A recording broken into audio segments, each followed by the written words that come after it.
खबर शामिल करते हैं बाग आज़ाद कश्मीर से। हमारे ब्यूरो चीफ सैयद इमरान हमीद गिलानी की इस रिपोर्ट के मुताबिक हज़रत रा खान वली रहमतुल्लाह अलैह ऑफ डेरे बाग के सालाना उर्स की 2 रोज़ा तकरीब अख्ताम पजीर होगी। इख्तितामी तकरीब के मेहमान खुसूसी मौलाना महबूब चिश्ती ऑफ मुल्तान थे। तकरीब की सदारत अलामा इम्तियाज़ अहमद सिद्दीकी, सदर जमीयत उलमा जम्मू कश्मीर व चेयरमैन अलामा मुशाइख ने की। तकरीब से मौलाना ज़फ़र हयात रूहानी, पीर मुश्ताक काज़मी, अलामा सरफराज सिद्दीकी, हाफिज़ जाहिद सिद्दीकी, मौलाना अदील रज़ाक, खलीफा नसीर सिद्दीकी, मौलाना मीर अफजल राखानी, डॉक्टर रमज़ान और दीगर ने खिताब किया।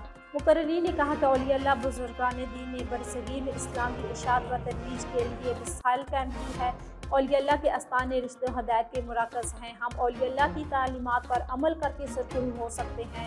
मुकर्रिरीन ने कहा है कि आज मुसलमान पूरी दुनिया में साजिशों का शिकार है। कश्मीर और फ़लस्तीन के अंदर मुसलमानों की नस्ल कशी की जा रही है। ऐसे वक्त में उम्मत मुस्लिमा को इत्तेहाद और इत्तेफाक से दुश्मनों की साजिशों और चालों का मुकाबला करना होगा।